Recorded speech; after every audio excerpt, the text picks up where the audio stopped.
Hey everyone, my name is Reggie and welcome to my channel. Today I will be reviewing for you The Hate You Give movie starring Amanda Stenberg, directed by George Tillman Jr. And obviously this is an adaptation of the amazing book by Angie Thomas. If you're familiar with my channel, you probably know that this is one of my favorite books and this was my most anticipated movie. I was so excited to see it. This story follows our main character, Star Carter, who is a young girl living in a lower class black community but who goes to school in an upper class white community.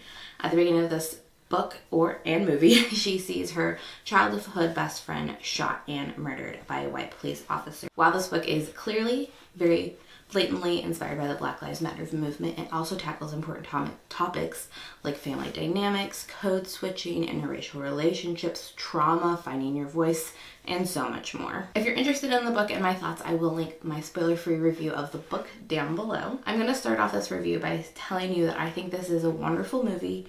I gave it 5 out of 5 stars. I definitely think that if you're interested in this, even in the slightest bit, you should go see it. You should support this movie. You should do anything you can to support this movie, this message, this story, this narrative. I think this movie is so important and impactful. It's inspiring and strong. It's obviously timely and relevant. And things like this need to be addressed, talked about, seen. And I'm so glad a movie like this is opening up that communication. That being said, while I did still give this a 5 out of 5 stars, think everyone should go watch this. Think it's so important. Think it's so good.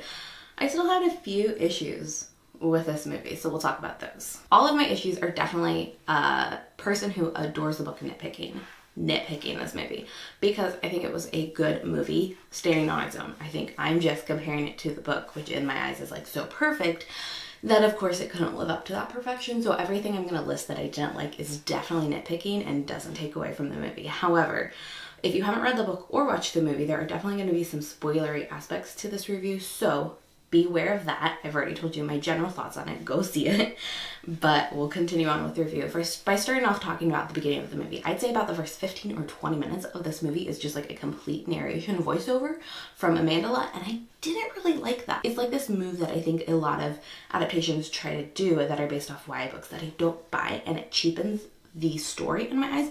And this is a movie I didn't want the story to be cheapened at all. Once Star gets to the party where she meets up with Khalil, that narration drops off. She has a few moments where there's narrations, but those are fine. It was really that like big chunk that was like weird and wonky. I feel like it was very exposition-y and establishing. I feel like the script could have been written in a more nuanced way to tackle those aspects without it just being narration voiceover info dumpiness. Another one of the things that I didn't like that was changed, that I knew I wasn't really gonna feel too great about, was the way they changed the shooting. Leo in the movie reaches into the car to grab a hairbrush and the officer thinks it's a gun. I completely understand why they made that change and why that's a relevant story and narrative in the Black Lives Matter movement, because that's things that have actually happened. So I get the importance of that narrative. It worked in a visual medium. It's this very rich, sad, raw moment that they both acted flawlessly, especially Amanda, but even the cop was incredibly well acted in this moment. I think another aspect of this change that really lends itself well to the movie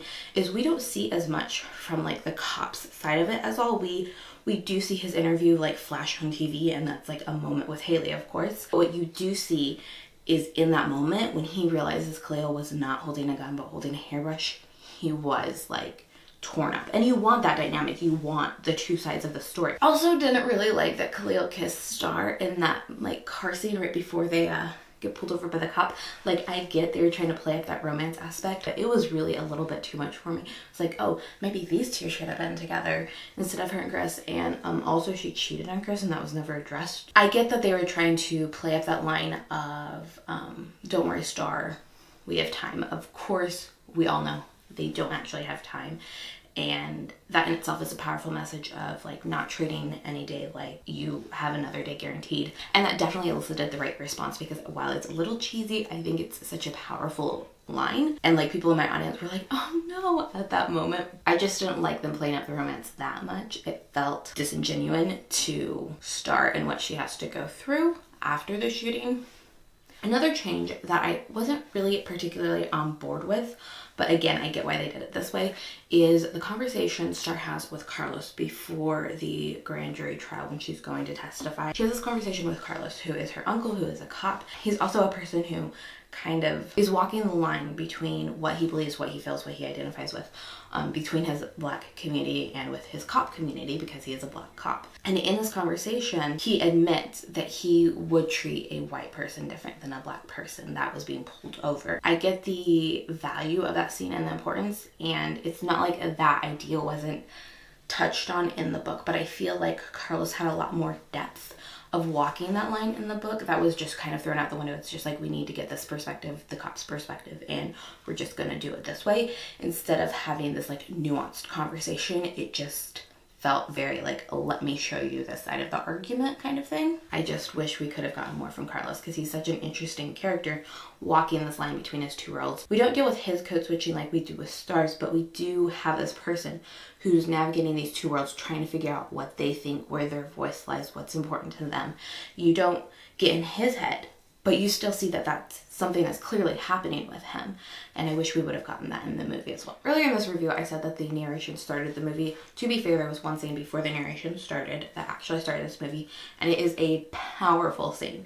It is Mav, Star's dad, giving Sakani kind of, because Sakani's like 1, but mainly her and 7, but Sakani is there, the talk about what to do if you get pulled over by a police officer. So I've never had a conversation like this, obviously, when I was growing up, and when I read it in the book, it was such an eye-opening moment for me. But it's just like a line. It was a line that stuck with me and resonated with me, but it's just like a few lines that Angie mentions, but they turned those few lines into a whole scene, and it's so strong and impactful. And for those in the community identifying, they're like, yes, this is a thing, and it's eye-opening for others outside of the community. I think it's, 1, a perfect way to open this movie, but 2, a perfect example of an adaptation doing things right. They pull little nuances, little moments from the book that just worked in the book because they were inside Star's head, flesh them out in a whole scene and make them stick. That's the kind of thing you want from an adaptation, to take the source material and make it better for its medium. This was by far one of the best adapted scenes, just because it's the true idea of an adaptation. Going with scenes I like, let's talk about a few that I think were perfectly adapted, because there were some that were just so good. I really liked the Harry Potter gang theory scene. I liked the scene because it showed this playful relationship between Star and Mav, but it also really kind of put you in this world still, in their heads and in their experiences. So these are the things they're thinking about. I also really loved the moments that Chris is coming home to meet Star's dad, and 7, Star, and Chris are talking about mac and cheese. That scene played out so perfectly. I loved it so much. It was hilarious. Also, as much as you want to hate it, I really loved all of the confrontations between Star and Haley, and I really like how they escalated, and they were clear escalations. I also really love that the movie didn't try to like save Haley or anything, like make her like grow or change. We didn't address that. We just addressed that Haley's like the person you don't want to be like. As much as those are hard scenes to watch, they're important, because if people see themselves in that or identify with Haley at all, they realize that that's not the right move. There's the scene where Haley actually says to Star, "You're different," and that's a line I've had said to me so many times from people, and it's the most painful thing a person can say. It sucks. And that role and that message of like, don't be this person, is so important and so well done in this movie, so I really appreciated that. However, one thing I don't think they got right was Chris. I think a lot of this has to do with KJ Apa had to come back in, they had to reshoot. Maybe some of those scenes didn't play out the way they wanted them to, or maybe because of reshoots they couldn't film things the same way. I think KJ Apa was a great Chris. His acting was fine, especially in the like really important scenes, like when they're in the limo and Star is talking to him about everything that's going on with her finally, and it's just such a powerful scene, and he's just listening, and it's like, yes, that's what you're supposed to do, just listen and learn. What I didn't like about Chris is I don't think his growth was ever addressed. They had these moments where he did and said some things that were slightly problematic, like when I don't see color, and yes, Star explains to him why that's a problem and why that's not a thing to say, and he experiences things with her, he sees things with her, he goes to her community, he sees the protests and the riots and everything that plays out, and in the end Star says he gets it now, we see each other, like basically this line that says he's changed, but we never see that he's changed, we only hear that he's changed. I don't like that being told and not shown thing. You should show it to me,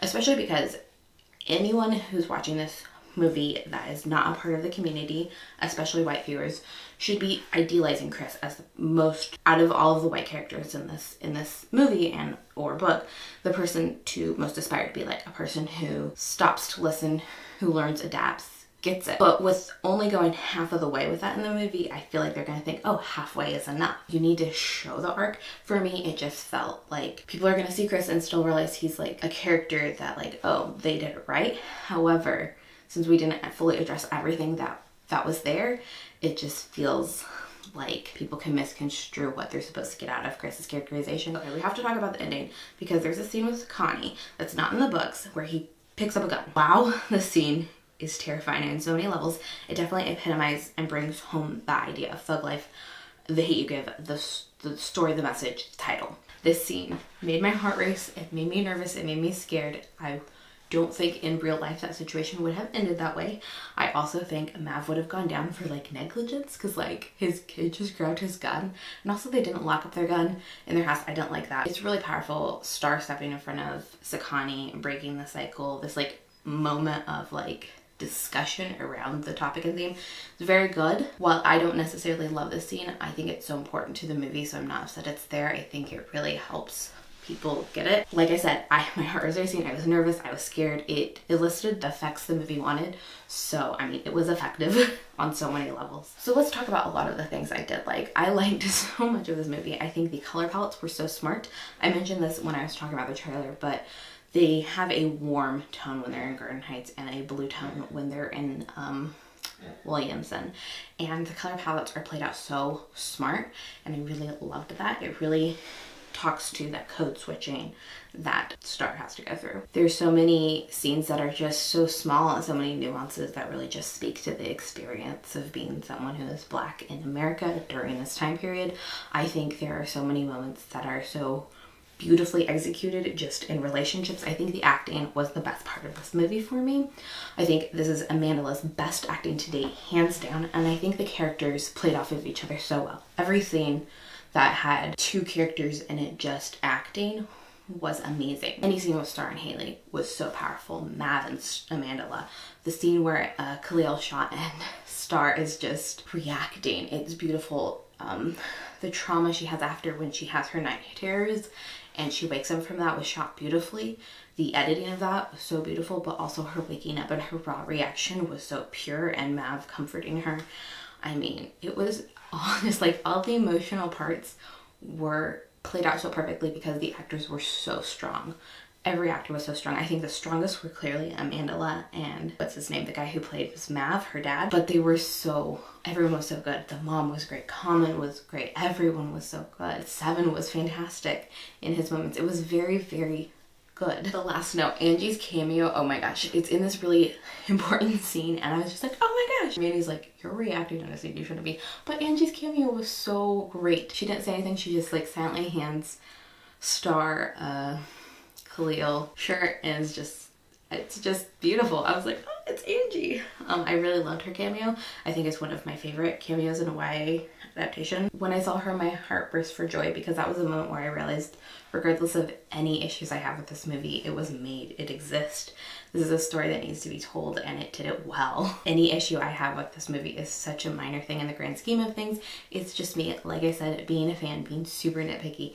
This movie accomplished so much, and it did so much. I thank Angie for writing the kind of book she wanted to see, she needed, and maybe it blew up way more than she anticipated. And with this movie, it became even bigger than she expected. But I'm so happy for her for having that experience, because there's something so beautiful and powerful about writing what you just personally needed to write, and it's speaking to such a large audience and so many people. So for me, that cameo was the moment where it like kind of all pieced together. Like anything I don't like about this movie really doesn't matter, because this movie is so powerful. This movie does something so wonderful, and it breaks down these topics that are big and important, and it turns them into conversations that are so easily digestible, things that people who may not have ever had to think about these things can understand and grasp so easily, like the code switching, like having different conversations growing up because like you're going to be put in different situations. Obviously this movie made me cry at multiple parts. I definitely cried throughout the movie. I've said this before, but anything I said negative about this movie does not take away from everything that this movie did right, everything that's perfect about this movie, everything that's important about this movie. The reactions of my theater are all the proof I need to know that this movie did it right. They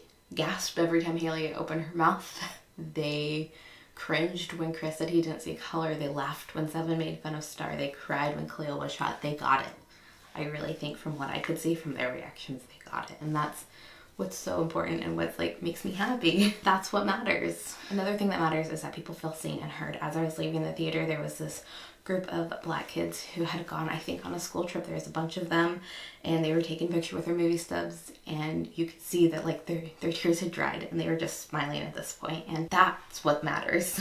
My review is my opinion. It's not that it's unimportant, but I implore you to go seek out Own Voices reviews. I'll link a few down below, but I'll link more as I see more come out. I implore you to check those out and seek out your own, because those Own Voices reviews, that's what matters. I hope you enjoyed this video review. If you did, go ahead and give it a thumbs up, subscribe to my channel if you haven't already. You can also follow me on my social media networks at Twitter, Instagram, and Goodreads, and Don't Stop Reading. And I will see you on the next video. Bye!